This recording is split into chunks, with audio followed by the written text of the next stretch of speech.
era el psicofante. Antes que yo, con Herrera Luque, yo recuerdo que el primer libro que leí de él me lo regaló a mí el doctor Montero Padilla.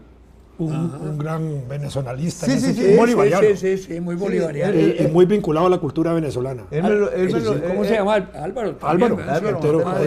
Sí, es muy curioso. Yo recuerdo el hecho, pero no recuerdo las circunstancias. Y siempre le quedé muy agradecido porque era un descubrimiento literario importante. Extraordinario. Cuando mi esposa es muy lectora de Herrera Luque. Y yo tengo casi toda la obra de él, digámoslo así, porque la hemos leído desde hace muchos años. Cuando fui embajador, que me llevaron allá, y me recibe Chávez en el Palacio Miraflores, en la delegación pues nos atendió en ese momento el vicecanciller de él, Arias Cárdenas, que había sido uno de los golpistas de Chávez y que había pasado 2 años preso también. Y cuando entramos a Miraflores, íbamos acompañados del vicecanciller, y le dice a Anabel, al vicecanciller, yo he estado aquí. Y entonces le dice, aquella cosa es tal cosa, y aquella otra cosa, y aquel monumento, y se queda el hombre descuadrado. Dice, ¿cómo usted ha entrado aquí? Le dice, no, yo no he entrado aquí, pero yo conozco este edificio. Claro. Le dice, ¿por qué? Le dice, porque yo leí tal obra, la del pez que fuma agua. Sí, la casa del pez que fuma en el agua. Usted leyó esa obra. Dice, entonces usted conoce esto bien. Le dice, venga. Y entonces, porque atrasaron la ceremonia como 45 minutos, 1 hora. Entonces dice, venga, les voy a dar un recorrido. Entonces nos llevó a ver detalles del edificio que no estaban ahí. ¿No viste? Fue una exquisitez aquello, porque nos llevó a la capillita privada y otras cosas, pero eso fue gracias a la señora. A la buena lectura. A la buena lectura que tiene ella. Sí, bueno. Dime una cosa, a propósito, ya que estás hablando de Venezuela, que es un tema interesantísimo. Yo conocí muy bien a Chávez. Y me parecía un hombre muy inteligente y un gran líder, ¿no? Es decir, tenía todos los defectos que quieran para los que le veían defectos, pero yo sentía que sí, era un líder, pues sin duda. Pero no siento lo mismo de Maduro, siento que ahí hubo una caída vertiginosa, ¿verdad? Total. Sí, entonces, pero ¿cómo se le ocurrió? Yo no entiendo. Alguien me dijo el otro día, claro, no es que puso al más idiota para que se viera la diferencia. Yo no creo. No, pero tampoco pienso que sea así.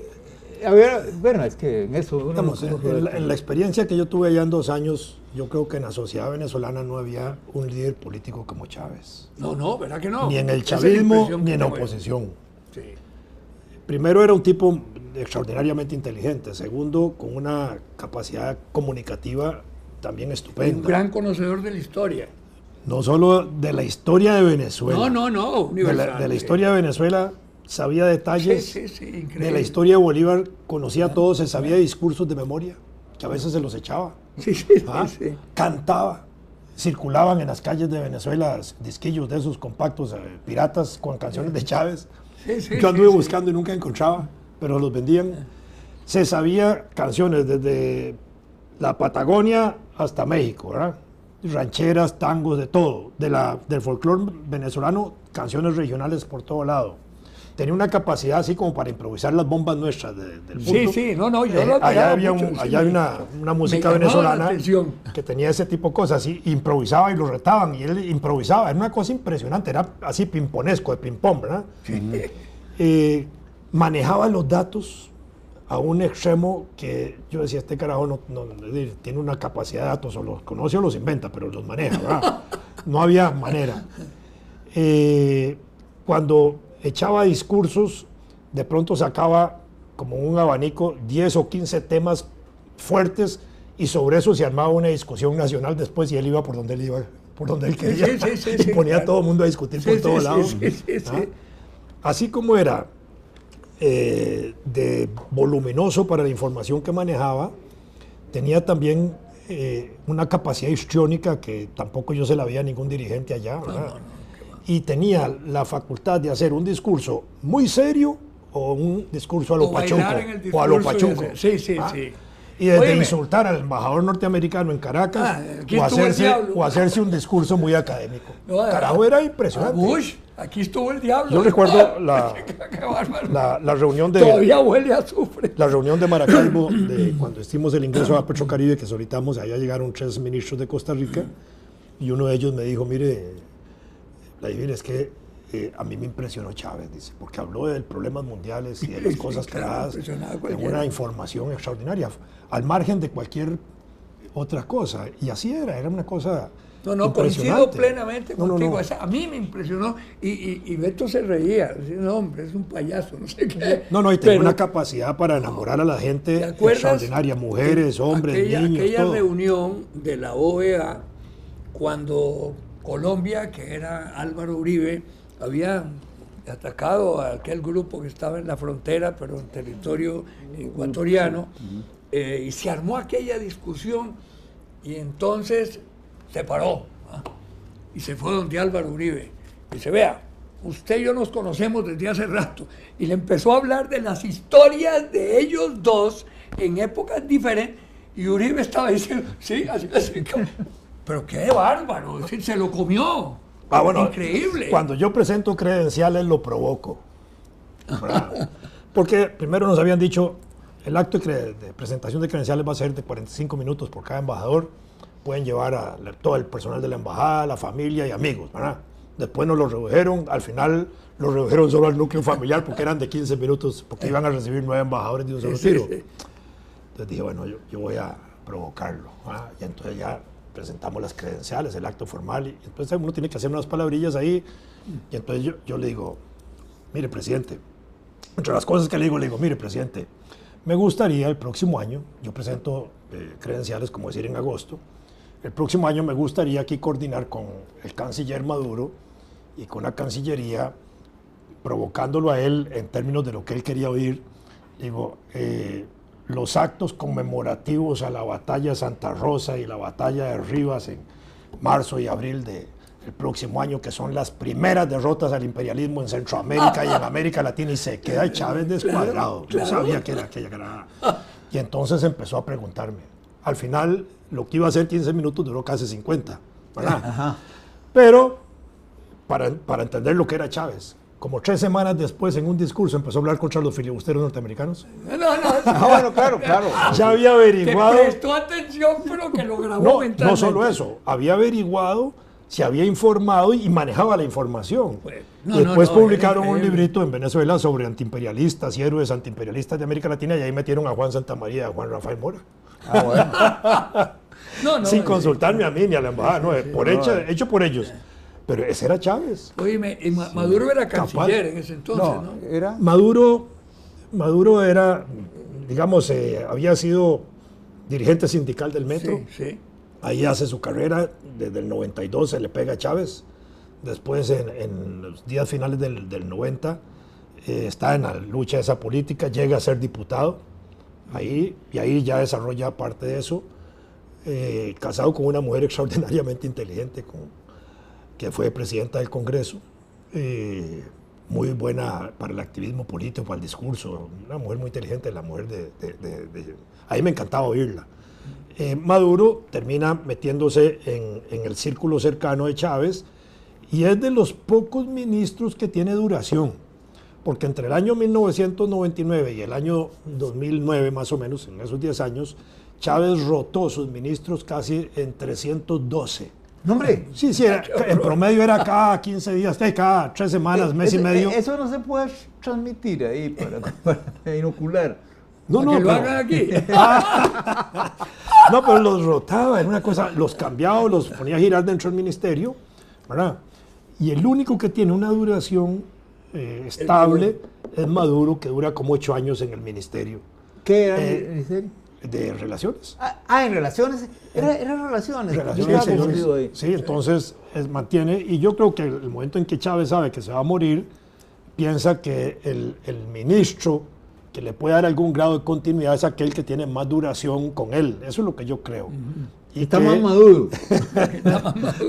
Más maduro, podría haber sido, sí, cierto. Y esa es la situación, porque habían otros ahí muy fuertes, como Cabello y otros, que eran militares, ¿verdad? Pero que no tenían, digamos, la fuerza de esa política que tal vez Maduro sí podía tener por sus relaciones. Y este con el que se peleó Maduro hace poco, que lo destituyó, era muy cercano a Chávez. Sí, claro. Aquel, ¿cómo se llama? Rodríguez.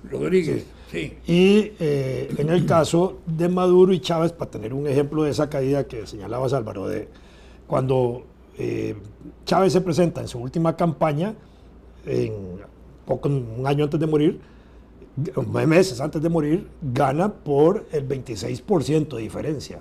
Pero 6 meses después, Maduro pierde, gana con un 1% de diferencia. Es decir, se viene al suelo, el porcentaje pierde en 2 millones de votantes, la oposición gana 2 millones de votantes, en ese momento también más de 2 millones, y casi pierde. Eso es una idea de lo que es Maduro. Y además que termina hablando con pajaritos y con sombras. Bueno, esa es caramba, así que... Tiene que ver mucho con la imaginería venezolana. Hay mucha misticismo religioso popular. Como que vive aquí, que es de aquellos venezolanos exilados que estuvieron mucho tiempo. Ahorita yo para los nombres soy una bestia, se me olvidan, ahorita se los digo. Que dice, sí, es el próximo pajarito que se le va a poner en el anca, dice, es un sopilote. Yo escribí eso una vez, un artículo comentando la elección de Maduro, y dije, bueno, que el sapurito no se le convierta en un samuro, como le dicen al sopilote. Un samuro, sí. En Venezuela. Sí, no, esa es una carambada un poco rara. Claro, uno se pone a pensar, ahora, en el ámbito ese, digamos, de la nueva izquierda sudamericana en el poder, nos burlamos mucho de las impropiedades lingüísticas y otras cosas de Evo Morales. Aquí mismo, me parecía, yo en un momento dado sentí como que en todo eso figuraba un poco el racismo, ¿verdad? Porque hay presidentes latinoamericanos que no son indios, que han dicho bestialidades peores. Claro. Entonces, ahora resulta que hay elecciones. Groscors, perdón. Ahora hay elecciones en Bolivia y gana de calle. Sí. Entonces dice uno, bueno, aquí tienen que explicar. Pero hay algo interesantísimo que lo ve uno en Bolivia y más intensamente en Nicaragua. Nicaragua juega con ese grupo de Maduro y todo eso como un socialismo tremendo y todo, y no hay tal. Sí, vos vas a Nicaragua y está así con los grandes capitalistas, con esto, con el otro. El país que más inversión extranjera directa tiene en Centroamérica actualmente. No hay tal de socialismo ningún carajo. ¿Cómo ha jugado con eso y ha mantenido ese papel frente a Venezuela? El caso Bueno, la revolución sandinista nunca ha sido una revolución socialista en el buen sentido de la palabra. Aunque Sergio Ramírez aquí... era una revolución protesta contra Somoza. Eso fue la dictadura y por la democracia, digamos así. Sergio Ramírez, cuando todavía no se había animado a montarse en el avión famoso, donde Carazo casi lo tiene que sentar a la fuerza, eso es histórico. Le temblaban las canillas. Sergio Ramírez, en el medio universitario, en esa época yo andaba por ahí, había advertido que lo que venía en Nicaragua era un régimen marxista-leninista. Y me acuerdo que eso lo hablamos una vez. Pero fue parte del régimen. Por eso. Te estoy diciendo lo que él anunció como un Nostradamus tropical, él que iba a ser parte de la Junta. Bueno, pero claro. lo que te quería cerrar era a propósito de Evo. Ébola, huevo. Yo tengo muy buenos amigos. ¿Cómo se llama? Perdón la mala palabra. No, esa ya no es mala palabra.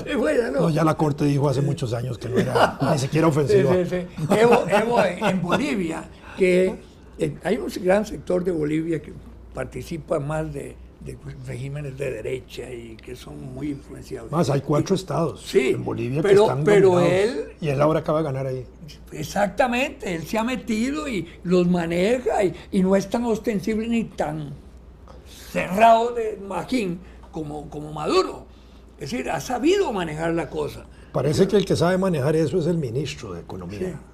Sí. Me dijeron que el vicepresidente, me comentaban, que es muy inteligente. Bueno, también, sí, claro. Sí. Es un hombre muy culto. Ajá. Y el ministro de Economía es un hombre extraordinario que está, digamos, involucrando muy finamente a todo el sector empresarial que era anti-Evo, que lo trataban como un indio. Sí.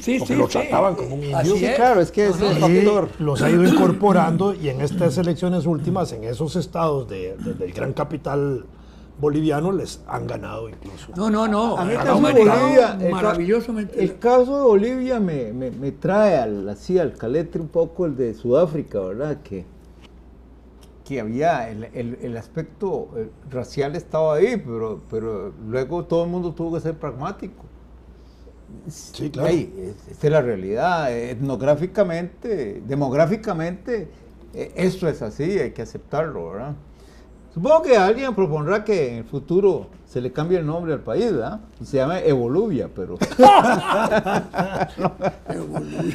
Bueno, es interesante, digamos, el proceso ese de él, que era un dirigente también social de los organismos sociales de conflicto, al estilo, digamos, de Walesa en Polonia. Exacto. Y que evoluciona y que mantiene, digamos, un nivel de político muy representativo, no solo en la comunidad suramericana, pero después de la muerte de Chávez, esa comunidad suramericana quedó acéfala de un líder que los vinculara a todos. Ahora está Correa, está Evo, Maduro, está la Rousseff ahora que reelige, probablemente Tabaré Vázquez suba, ¿verdad?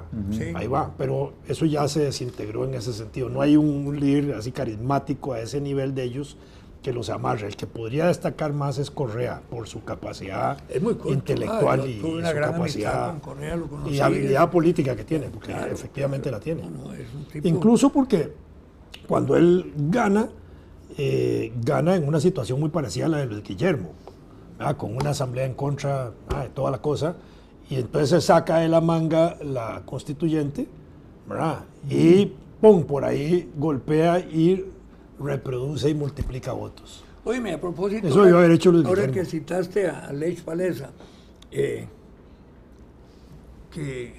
Beto Cañas decía que lo había conocido, que había tenido una relación, que la persona fuerte en todo eso que sucedió en Polonia, con ese mentis tan extraordinario que le dan al comunismo cuando los obreros ¿cómo se llama? El puerto. Danz. Sí, antiguo Danzig. Sí, exactamente. Que la que era fuerte era Danuta, que a él se la presentó Lech Walesa y que se notaba que ella manejaba. Algo parecido a lo que pasa en Nicaragua. Qué curioso. Ella fue la que se metió para que el Papa visitara, para que establecieran toda esa relación, porque el Papa había sido confesor de ella. Ahí relató interesantísimo lo que comentó Beto sobre una situación que yo, es más, no conocía ni el nombre, donde dijo Danuta, y yo, ¿cómo se llama? Sí, Danuta Walesa, es una mujer extraordinaria, dice. Entonces, ya entendí un poquito la situación, sobre todo de la participación de Juan Pablo II, ¿no? Que fue Juan Pablo II con Botila y Walesa no son eslavos, no, eso tiene una importancia relativa, pero bueno, la tiene. No son eslavos, son sármatas. Sármatas. Y ahí... Dálmatas, ya lo hiciste, perro. Ahí no, Sarmacia. De Sarmacia. Dármatas. No, Sármata, no es de Sarma. Sármata. Sármata es la segunda oleada de los escitas, ¿verdad? Sí, claro. Es interesante porque en la iconografía polaca aparecen muchos grandes héroes polacos dibujados, pintados, con una indumentaria, digo, cimitarras, cola, que no corresponde a ninguna al aspecto eslavo del pueblo europeo, polaco, sí. de Polonia, sí, sino sármata. Y eso es algo que, claro, la lengua que hablan es una lengua eslava, eso es cierto, pero esconde una realidad, digamos, un dominio étnico que en el que no se fijan todo el mundo, ¿verdad? Y es curioso eso, que estos dos compinches, el Botila y Wałęsa, son de ese origen, ¿verdad? Y no deja de ser interesante, ¿verdad? Sí, claro. No, ni duda, es decir, bueno, el impacto de Wojtyła es tremendo. Claro. A nivel mundial. Sí, a nivel mundial. Claro, a nivel mundial. Claro. De Y es que transforma. era una personalidad muy Al interesante. único país que no pudo llegar fue a Rusia. Él visita casi todo el mundo, pero no llega a Rusia, a la Unión Soviética, porque la Iglesia Ortodoxa se opuso. Claro, pero hay una cosa muy agresiva que hizo él con respecto a Rusia, que fue en el orden místico, ¿verdad? Dedicarle Rusia a la Virgen María. Eso es un insulto que no, fundamental. Digamos que no tenía derecho a hacer eso. Y para la Iglesia Ortodoxa eso era una ofensa. Claro. Porque mortal. en Rusia existe un Vaticano ruso, que queda cerquita de Moscú, Zagorsk se llama, y ahí está todo el conglomerado ortodoxo ruso, que es como el Vaticano ruso. Y es muy poderosa la iglesia, aún bajo el comunismo era poderosa subterráneamente, porque las iglesias estaban abiertas. No iba mucha gente en esa época, pero estaban abiertas. Y lograron que no llegara el Papa, ¿verdad? La iglesia se había ganado ese sitio, digamos, y ese espacio, aún dentro de las persecuciones de Stalin, por el papel que juega en la Segunda Guerra Mundial. Que el Papa Alexander, creo que era en ese momento el Papa ortodoxo, ya llama igual que lo hizo aquí Anselmo Llorente y Lafuente, a luchar contra el bárbaro y protestante filibustero. Allá llamaron a luchar contra el fascismo, claro. Y entonces ganaron un espacio.